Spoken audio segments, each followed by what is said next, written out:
नमस्कार बंधुगण आपण मानकु आम यूट्यूब चैनल को बहुत बहुत स्वागत। आज आम आपण मासिक राशिफल भिडियो नहीं आसीछु।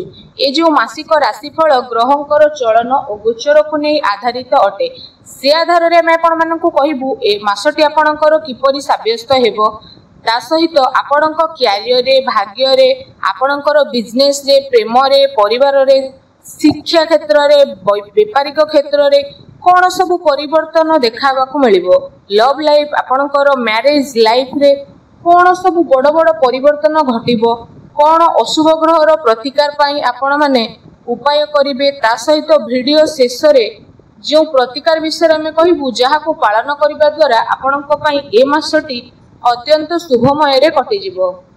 जदि कहिबा वीडियोटी आरंभ करिबा पूर्वरु आपण माने छुटिया अनुरोध रहिला कि आम चैनल को बे सब्सक्राइब करंतु और वीडियो को गोटे लाइक ते मध्य करंतु आ कमेंट बॉक्स रे सहृदय रे जय शनिदेव बोली अवश्य लिखि दियंतु। शनिदेवंकर कृपा हेले आपणक जीवन रे चालुथबा प्रत्येक दुख कष्ट रो दूर हेबो। एबे आसंतु संपूर्ण वीडियोटी को आमे आरंभ करिबा। आउ ए कार्यक्रम आपणकर जन्म राशि चंद्र राशि ऊपर आधारित अटे। तो प्रथमे जानिबा आपणक पई ए मासरे नवग्रहर स्थिति किपरि रहिबो। जदि कहिबा विशेष भाबरे ए मासरे ग्रहंकर स्थिति रे सेकेंड हाउस रे राहु रहउछंती, तृतीय हाउस रे रहउछंती मंगल एवं आपणकर फोर्थ हाउस रे रहउछंती चारोटी ग्रह बुध शुक्र सूर्य एवं देवगुरु बृहस्पति। आपणकर फोर्थ हाउस रे जेहेतु विराजित होई रहिबे आपणक अष्टम रे रहिबे केतु। एबे आसंतु जानिबा प्रथमे आपणकर स्वास्थ्य स्थिति ए मासरे किपरि रहिबो। विशेष भाबरे कहिबा आपणकर हेल्थ किपरि रहिबो। फास्ट हाउस होई थाए आम इम्यूनिटी सिस्टम रो हाउस। तो आपणकर फास्ट हाउस रो लॉर्ड बनुछंती शनि आ शनि फास्ट हाउस रे जेहेतु विराजित अछंती तो शनि देवंक ऊपर कौनसी भी पाप ग्रहर दृष्टि पड़िबो नाही।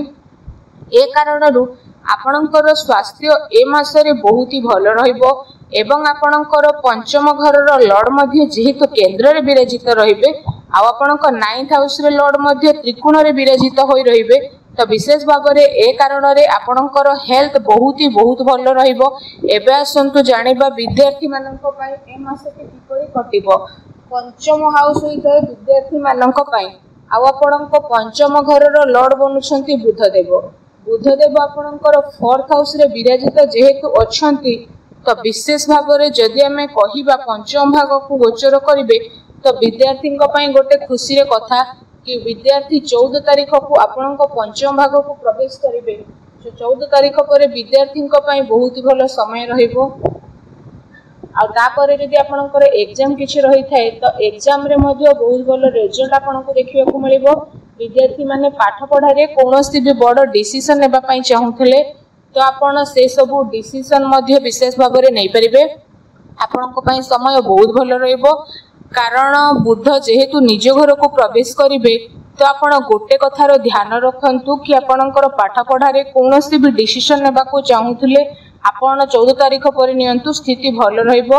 एबे आसंतु जानिबा आपणकर लव लाइफ किपरि रहिबो। जदि लव लाइफ विषय रे कहिबा पंचम भाग होई थाए लव लाइफ रो हाउस आ पंचम रो लॉर्ड बुध केंद्र रे फोर्थ हाउस रे रहिबा हेतु जेउ राशि मानकर लव लाइफ रे अछंती सेमानक पई स्थिति बहुत ही भल रहिबो कारण शनि निज राशि रे जेहेतु विराजित रहिबे आ शुक्र मध्ये निज राशि रे रहिबे तो बुध शुक्र निज राशि रे जेहेतु एठी प्रवेश करिवे तो विशेष भाव रे जदि हम एठी आपण माननकु कहिबो तो जेबे पंचम रे शुक्र विराजित होइथांती तो से राशि रो व्यक्ति माने पूरा रोमांटिक मोड रे रहिथांती आ आपण माने मध्ये 12 तारीख परे विशेष भाव रे रोमांटिक हेकि रहिबे।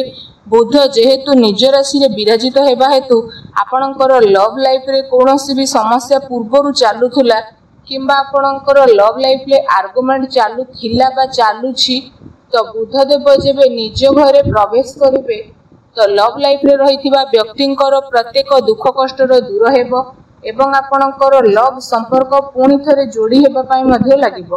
खास करी 14 जून पर लव लाइफ थिबा व्यक्तिंक पई स्थिति बहुत ही भल रहइबो। एबे आसंतु जानिबा आपणकर मैरिज लाइफ किपरि कटिबो। जून मासरे सप्तम भाग होई थाए मैरिज लाइफ रो आ सप्तम घर रो लॉर्ड बनुछंती सूर्य आ सूर्य आपणकर 4th हाउस रे जेहेतु रहुछंती तो सूर्य 15 तारीख को पंचम भाग रे विराजित हेबे। तो सूर्य को स्थिति आपणक पई भल रहइबो कारण प्रथम केंद्र रे रहिबे तापरे त्रिकोण रे जेहेतु गोचर करिवे तो सूर्य जेहेतु मित्र घरे प्रवेश करिवे बुधंक घरे ए कारणरू सूर्यंक स्थिति आपणक पई बहुत ही भल रहिबो। आउ आपणकर मैरिड लाइफ मध्ये भल रहिबो किंतु आपणको गोटे कथार ध्यान रखिबा पई पड़िबो कि शनिंक दृष्टि आपणकर 7th हाउस रे पड़िबा हेतु आपणक भितरे बहुत ही जिद्दी देखिबा को मिलिबो एवं आपणकर मैरिड लाइफ रे छोट छोट कथा को नै आर्गुमेंट मध्ये सृष्टि हेबो।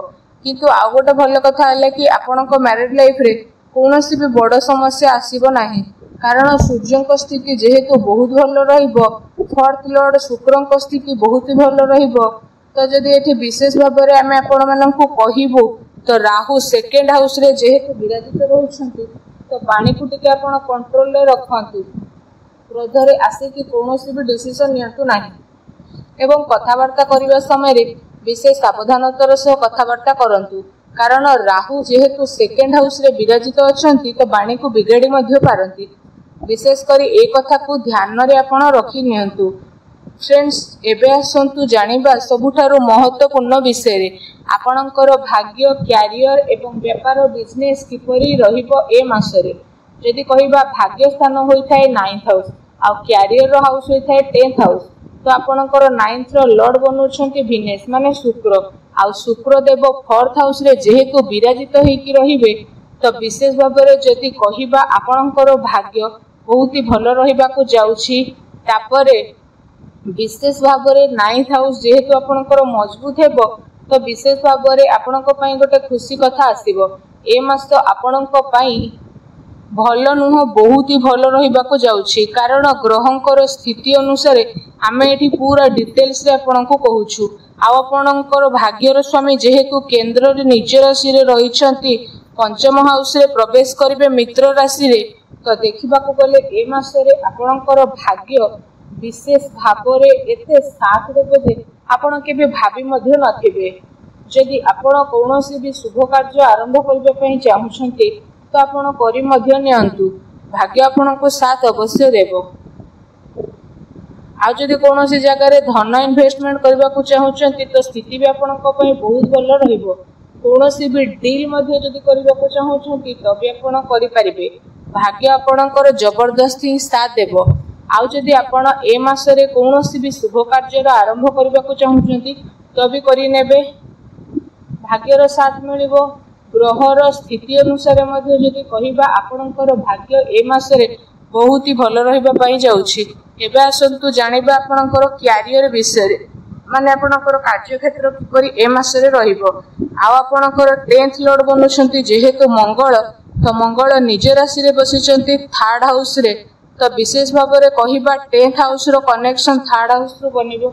ए कारणरू ए मास रे आपण जे कोनोसी काम मध्ये करिवे तुरंत करिवे जमा मध्ये लेट करिवे नाही कारण 3rd हाउस होई थाए पराक्रम साहसर हाउस एवं राइटिंग रो हाउस होई थाए 3rd हाउस ता सहित छोट छोट ट्रैवलिंग रो हाउस मध्ये होई थाए। आ गोटे भल कथा हला ट्रैवलिंग रे आपनको बहुत ही भल फायदा मिलिबो एवं आपण ए मास रे जे कोनोसी भी कार्य करिवे निज फायदा पाई करिवे एवं आपणकर फायदा पाई ए मास रे नुवा रास्ता खोली जिवो आपणक पाई।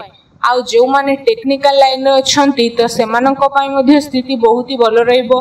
मेडिकल लाइन ले थिबा व्यक्ति मानक पाई मध्ये विशेष भाव रे स्थिति भल रहइबो। जो माने लेखा पढ़ा कार्य करूछंती सेमानक पाई भी स्थिति भल रहइबो। सबुठारु भल ट्रैवलिंग कार्य रे भल फायदा मिलिबो ए मास रे। कहिबा को गले आपणकर कैरियर ए मास रे मंगलंकर हाथ रे रहिबो आ मंगलंकर स्थिति मध्ये आपणक पाई बहुत ही भल रहिबो।